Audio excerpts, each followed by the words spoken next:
Hello, everyone, to the latest episode of the Obligations of Memory podcast for the Jewish Culture and Holocaust Remembrance Group. Today, I'm honored to have my friend and colleague, Saul Pinczweski, with me. And Saul has written an amazing book about his life and his parents called Bergen Belsen to Brooklyn. I recommend it very highly, and you can get the book on Amazon. So welcome, Saul. Nice to have you with us today. And so why don't you give a little bit of a background on who you are, what your parents were all about, and we'll take it from there. Okay, I'm a second generation Holocaust survivor. My parents were victims of the Holocaust. They met each other in concentration camp, and they were survivors of Auschwitz. My father was a survivor of Buchenwald as well. My mother was a survivor of Bergen Belsen. And I was born in Germany right after the war, where they actually had a romance in concentration camp, if you can believe that. And then they were able to get to each other. But I'm not going to really go into the concentration camp because we're gonna stick to what motivated me to write this book. That's great. And what motivated me to write this book was SOS, which I'll explain shortly. First, I'm going to give you a little scenario that I'm going to read, and then hopefully you'll get a little kick out of it. An Airbus 380 is on its way across the Atlantic. It flies consistently at 800 miles per hour at 30,000 feet when suddenly a Eurofighter with tempo Mach 2 appears. The pilot of the fighter jet slows down, flies alongside the Airbus, and greets the pilot of the passenger plane by radio. Airbus, boring flight, isn't it? Now have a look here. He rolls his jet on its back, accelerates, breaks through the sound barrier, rises rapidly to a dizzying height, and then swoops down almost to sea level in a breathtaking dive. He loops back up next to the Airbus, and he asks, "Well, how was that?" The Airbus pilot answers, "Very impressive. But now you look." The jet pilot watches the Airbus, but nothing happens. It continues to fly stubbornly straight with the same speed. After 15 minutes, the Airbus pilot radios, "Well, how is that?" Confused, the jet pilot asks, "What did you do?" The Airbus pilot laughs and says, "I got up, I stretched my legs, I walked to the back of the aircraft to use the washroom, then I got a cup of coffee and a chocolate fudge pastry." Now, the moral of the story is, when you are young, speed and adrenaline seems to be great. But as you get older and wiser, you learn that comfort and peace are far more important. This is called SOS. Very good. Slower, older, but smarter. I think that's terrific. So now tell us why that makes why you said it and how does it get to your book? Okay, well, now that I am SOS, slower, older, and smarter, it has motivated me to share what I have carried all of my years in my mind and heart about my folks and all the other Holocaust survivors. I feel the torches of their existence, the fire that seared their souls, the strength of spirit that mustered to rebuild their lives. We all thrive, and our children too, because of their great qualities: faith, compassion, perseverance, courage, brilliance, and vision. This is the path they have so valiantly cleared before us for our children and our people. Really, God bless them. really nice. So you wrote this book. Tell us a little bit about your process. The process was, I thought that, like 20 years ago, that it would be an interesting story. There were stories like Anne Frank and, other Holocaust survivors that had written books. But I thought that my book would be a little more different because my upbringing was really not typically Jewish. My parents had a candy store in Brooklyn, which was in a totally Italian neighborhood with some Irish, very, very, very few Jews. And, I was brought up in the back of the candy store because that's all my parents could afford. And it was an interesting experience in that I had like a second family that lived right behind the candy store, because the hours that my parents worked in the candy store were from like 5, 6 o'clock in the morning until like midnight. They would switch shifts. And the Fasaro family took an interest in me, and they had come into the store and invited me for Sunday dinners. Italians typically have a Sunday dinner with meatballs, spaghetti, and salad and pastries, and it was unbelievable. I enjoyed it. So basically, that was my bringing up until going to public school and learning that all the kids around me were going to have a communion. And when I came home and asked my mother when I was going to have my communion, she said, "Oya broch, was hat passiert zu mir," which means, "Oh my God, what happened here? My son doesn't even know he's Jewish, and look at all I've been through in my life." So she spoke to my dad, and they discussed that they need to send me to a Jewish school. Well, the closest Jewish school was 2 bus rides away. So my mother went and enrolled me. And, it's all in the book. I don't want to give away the whole book. So Let's stop for a second. So you have, now when you started to think about this book 20 years ago, your mom was living, correct?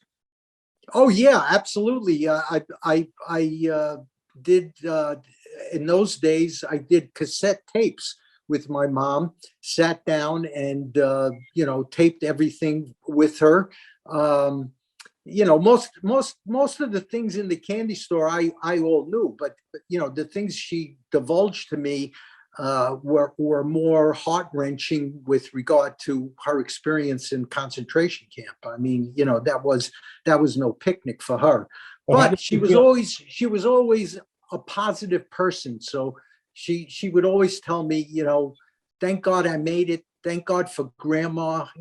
She had such faith in her grandma, and whenever she talked about her grandmother, she was like, so excited, to relive those stories with her grandmother. So when you talked to her about the book, what was her feelings? Was she happy that you were going to write the book? She was happy about it. I mean, obviously, her greatest joy was my 2 daughters. As far as the book, she did the interview for Steven Spielberg. She really had the family as the priority. And, she just respected me for what I was trying to do.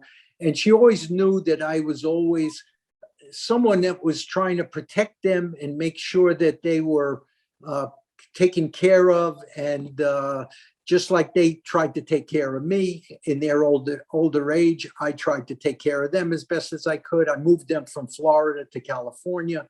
And so, they actually, they really enjoyed. My mother called California God's country. She said, "This is God's country." And tell me a little bit about your father. So your father, I know about your mom. So tell us also about how your dad played into the story, and how he felt about the book. My father was a very soft-spoken kind of guy, except when it came to like anti-Semitism, where he got all excited, which happened a lot in the candy store when someone would come in and say something like Jew bastard or something like that. My father would get irate. And we had a counter where, people would be served ice cream, sodas, coffee, whatever. Anyway, he jumped over the counter and, went and like started beating up on some of these Italian guys who were stupid enough to make those anti-Semitic statements. And, fortunately, there was a man that we call in the book the Gaon, which in Hebrew means the chief rabbi. And, in their minds, he was like a chief because he commanded a tremendous amount of respect.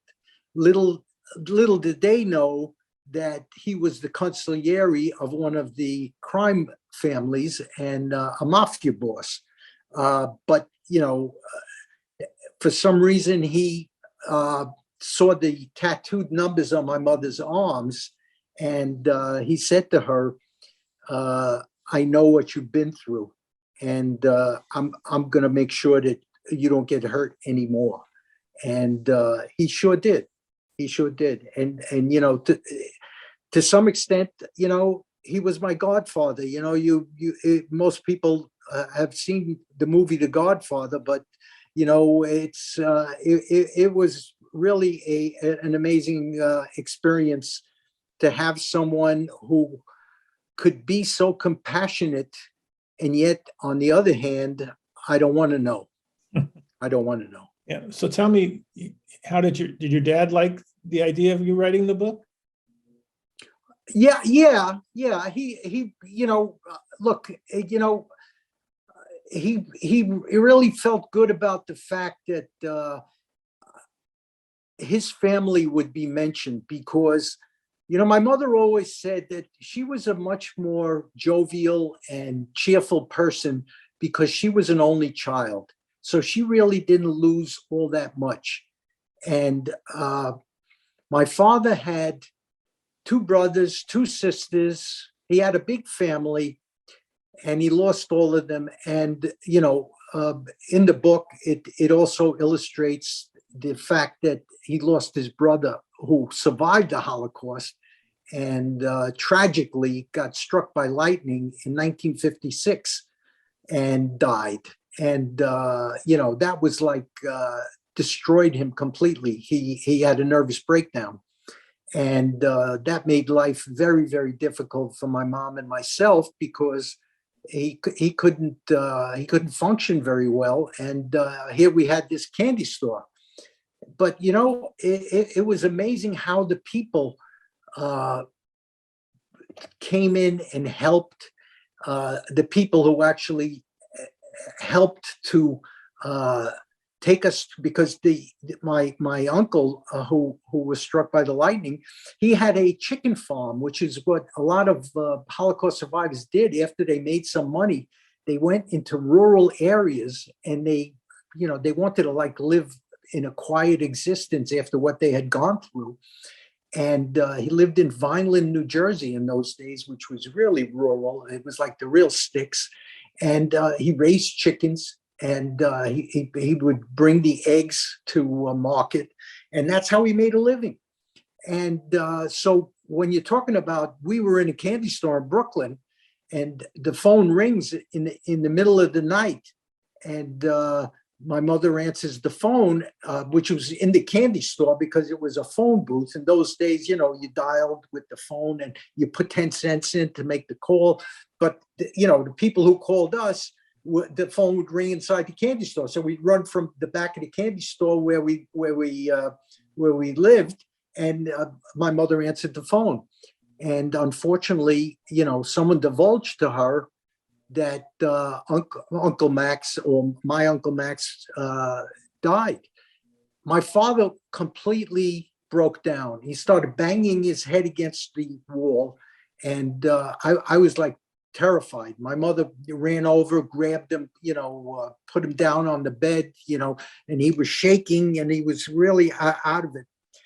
And from there, he wanted to be able to go to the funeral and all the other things. And so my mother went into the bar, which was right next door to the candy store, which was a famous bar where, the Mafia hung out. It was the 19th hole. And of course, the bar is open, 2-3 o'clock in the morning. And she went in and she said, "Oh no, what should I do? What should I do? My husband's brother passed away. He's having a nervous breakdown. We really need to go to New Jersey." We didn't have a car. Sure enough, the bartender, whose name was Charlie Chip, in those days everybody had a name, you weren't just Joe. You were you were Joe the Killer. You were Balloons. He was the local bookmaker. Balloons. All these guys had names, that went along with their profession. So anyway, somebody in the bar, I think the guy's name was Rocky. Rocky drove us all the way from Brooklyn to Hamilton, New Jersey, where the farm was. It was an awful experience for me as a 8-year-old kid, and especially for my cousin, who was only a year older than me, 9 years old, that lost her dad, and it was just terrible. And the Holocaust survivors that came for the funeral, and the shroud that they put over the casket, they were all tearing at it and crying and screaming. It was awful. A terrible experience for me. Let me move you off of that. So it took you 20 years to publish this book? So why so long? Okay, so when I started, and I made these tapes, and my literary skills were not that great. Let me ask you, what is your profession? I forgot to mention that. I'm a dentist. Okay. I know the tooth, the whole tooth, and nothing but the tooth.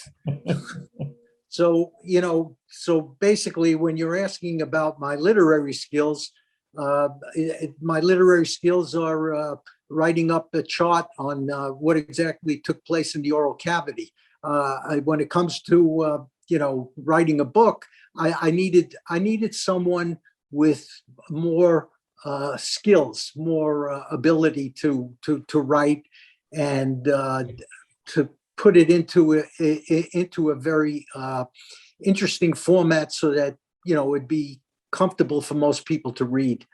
And I was fortunate enough to come across Linda Rosenberg, who actually met my parents more than 20 years ago, listened to the tapes, interviewed with my parents, spent time with them, and she put down the story. And as she said during one of my broadcasts with the University of San Diego, she said the story almost wrote itself, because she had so much wonderful material to work with, and she was a prolific writer, and she put it down so accurately and so well. So when was it published? It was only published like about 2 years ago, because when she actually wrote the whole manuscript, and I took the manuscript at that time to Simon and Schuster, which was a big book writing company, and we have too many Holocaust stories. We're not that interested in it. And, I kind of, look, I was busy with other things in life. And it just, it just seemed to be like a big manuscript that I had on my bookshelf that just sat there.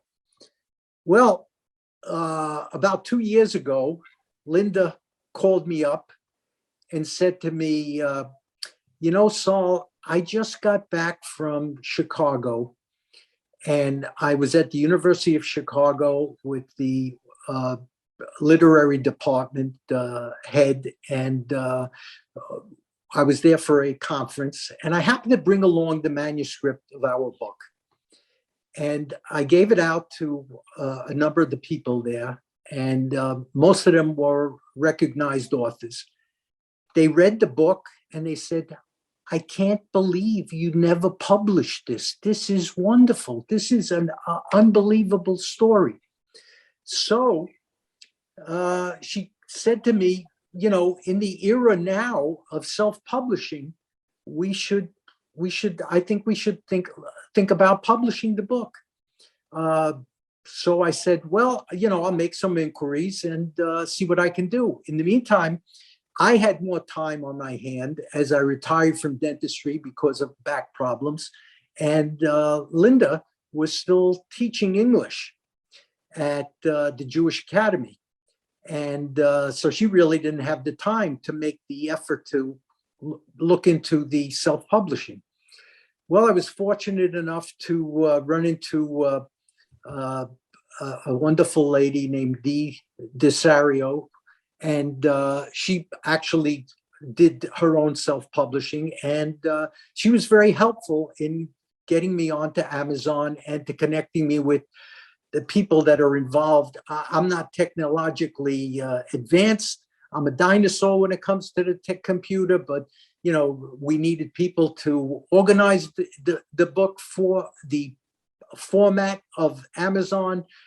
We needed somebody to include the pictures. It became a family project too, because my brother-in-law, Bill Cooper, is a big photography advocate, and he took all the old pictures and he tried to restore them and put them into the book. So, and created an album for them that I actually sent to you, Jeffrey. But Yeah. unfortunately, you said you weren't able to include them in the story. Not yet. But let me ask you. So, we have a lot of authors in the group. Your book is from Bergen Belsen to Brooklyn. What have you learned about self-publishing that you would want to tell someone who is in your spot, who's trying to publish a book, has a family memoir, is really wanting to get it out? So what's the one or two things that you've learned from that? Well, I think the easiest format is Amazon. And if some of the people in the group want to use some of the people that I have used, I would be more than happy to give them the information. That's how it came about for me. So are you published on Kindle? Are you published on Kindle or also paperback?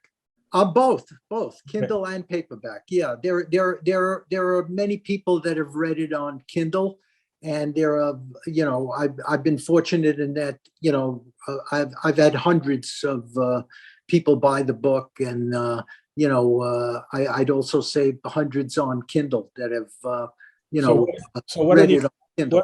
what are the top comments that you're getting from your book, if you can tell us? Oh, you can actually go into the Amazon site and see the comments. They're all 5-star ratings, and Anything that stood out to you that you want to share? Well, yeah, I could. If you give me a minute, I'll go look for one of them that I found when I was doing a little bit of preparation for this podcast, which I thought was really very interesting, because this was someone who read the book before it was published. And I don't even know who it was. Linda had given the manuscript to this lady. And it's really, I came across it right before this. So if you bear with me, I'll go find it. Take a second.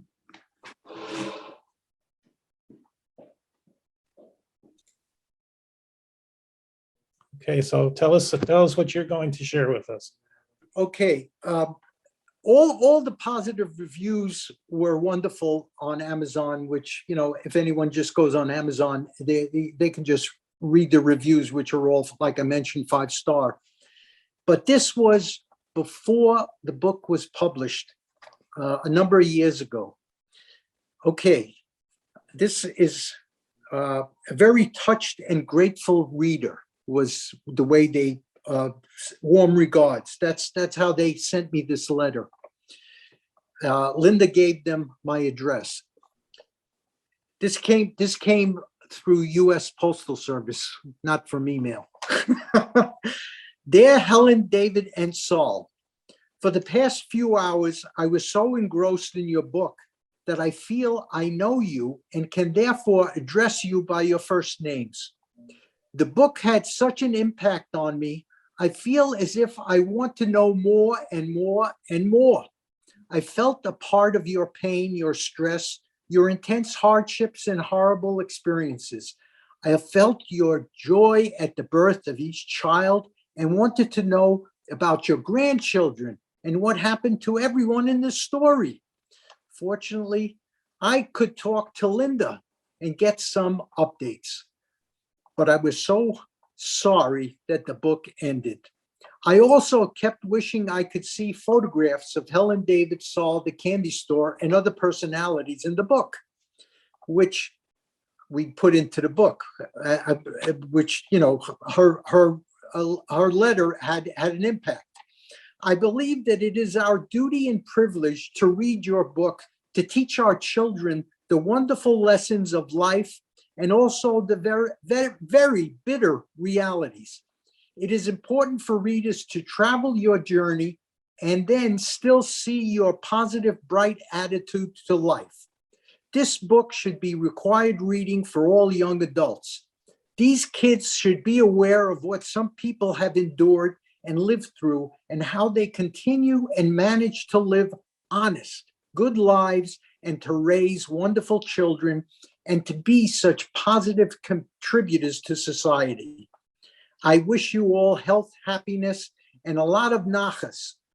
And nachas in Yiddish means that you should just continue to enjoy.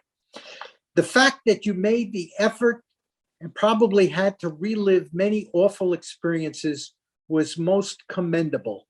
I sincerely hope you get this book published so that many, many people could be touched by your special story in the way that I was. Your story is a meaningful gift to all future generations. Thank you for sharing this with all your readers and with me. Warm regards, a very touched and grateful reader. Very nice. So let me ask you this question. We know each other very well. We both are part of a second generation group here in San Diego called San Diego Generations of the Shoah. And you are one to give everything to the group. So tell us a little bit how you got involved in the Yiddish Club, because I want to tell our readers, our viewers that and listeners that Saul is the leader of the Yiddish Club. So tell us a little bit about your roles there. Well, it became, I became friendly with people that have the same background, and I found out about, we're starting this second generation group, which kind of was an offshoot of the New Life Club, which my parents had attended for a while here in San Diego while they were alive. And the Holocaust survivors that actually lived in San Diego most of their lives. And I always enjoyed Yiddish. When I was younger, I kind of acted as someone who translated for my parents because, look, they had a real language barrier coming from Europe. Although my mother spoke like 4 languages, but English wasn't one of them. But she had the ability to learn English because she had that, I guess some people are geared to be able to know languages a lot easier. And she did come along with English, but English came easier to me as a kid because I was going to, pre-K, and, I was dealing with the United States, dealing with people that spoke English. So I was kind of like, I helped for the translation for them, and many things in the candy store as well. So Yiddish was something I always listened to because they spoke in Yiddish, as opposed to my brother, who was born more than 11 years later, because my mother had trouble conceiving me and she had trouble conceiving him. And also with the candy store was not an atmosphere for, for bringing up a kid in the back of the candy store. But, she did get pregnant. And my brother, when he was born into a house because we actually, had saved up enough money from the candy store to be able to put a down payment on a house and move to an area that was a lot more Jewish. And my brother got a kick out of Yiddish. And I wasn't going to divulge this, but I told my brother, just the other day, he's a prominent attorney in New York City, and he's been on many broadcasts in New York because he kind of takes after my mother with his personality and his ability to get inside of people, and he also tries to do the right thing. So, when somebody gets killed in jail, and and the place is called the Tombs, and he gets on TV and says that you're supposed to be incarcerated in tombs. You're not supposed to be put in a tomb. Which, although it's a little bit humorous, but it's pretty sad for the family. But he represented the family of the person that got hung, while the person who runs the jail says to the people that work in the jail, the guy threatened that he was going to hang himself, and the warden tells don't, he's not going to do it. He's not going to do it. Sure enough, he did it, and he killed himself. Yeah, well, warden, you're a schmuck. Well, anyway, it was a good case for my brother, along with many others. But anyway, I'm not here to broadcast for him. He can do it himself. he has a. Tell us about the Yiddish club. Okay. Well, anyway, what I was leading to is that he really has a real command of Yiddish, and we have an upcoming Yiddish class, and I asked him if he would join because his Yiddish is far better than mine, and the Yiddish club, I really get a kick out of it, and most of the other people get a kick out of it. The problem with most people is that they understand it because they were listening to their parents speak it. But I think just like me, we all wanted them to speak English, and therefore we talked back to them in English. So we didn't really talk back to them in Yiddish. My brother spoke back to them in Yiddish, and he was like a master of, being in control of Yiddish. So he's had many scenarios where his Yiddish came in handy when, he was, working as a delivery guy for UPS. He heard some religious guys talking while he was having trouble with the boxes. And some guys were saying, "Gib a kick auf dem Goy, was tit, weiß nicht, was tit." Well, what that means in Yiddish means, take a look at that Gentile. He doesn't know what the hell he's doing with all those boxes and stuff. Well, my brother knew exactly what they were saying. So he went over to them and he said, he picked the guy up by his collar and he said, "You know what?" He would tell him in Yiddish, "As mama gehört das du, es gehen a patch in the pisk," which means if my mother heard what you just said, she'd slap you right in the face. "That's Yiddish," the guy said to him. "Yeah, ich red Yiddish ganz gut," which means I speak Yiddish real well. So anyway, Yiddish is a precious language, and everybody kind of got a kick out of it when I would speak it, when we would go to like presentations or we would have get-togethers. And then we decided to start a Yiddish club. And Diane has been wonderful in, setting it up with the Zoom. And she also had us go to the clubhouse at her home, where we met at the clubhouse. And we would bring in food, and it would be a machaya. It means wonderful time to express the language of our people that traveled throughout Europe and throughout the world for centuries, and is very.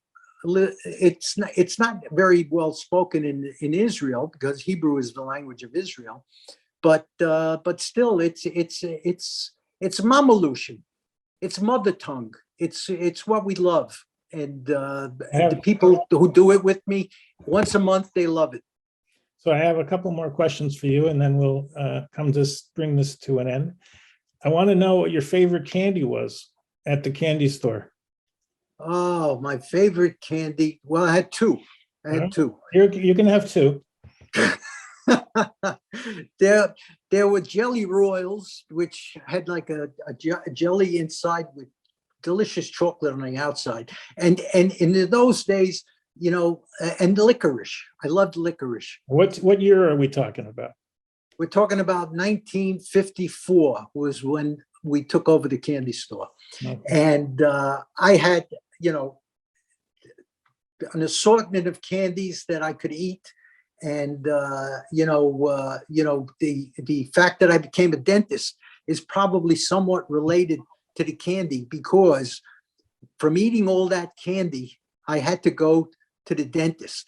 And boy, did I have cavities, or caries, as it's termed. Did you have a Jewish clientele at your with your practice? Some. I had a mixed clientele. I had Italians, of course, because part of me is Italian. Capiche? I mean, I'm a little doozy pots. That means crazy in Italian.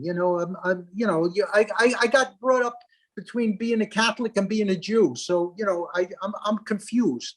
This is the device. This is the way I was brought up. So it's the way I came out. Well, I think that's a great stopping point. So I thank you, Saul, for giving some of your time to us. Saul's book is terrific. It's From Bergen Belsen to Brooklyn. It is a tremendous read, funny, emotional. It'll bring you to tears and to laughs. And I strongly recommend that you go out and buy it on Amazon. And Saul, thank you very much. And hey, thank you for the plug. You're great. I love you.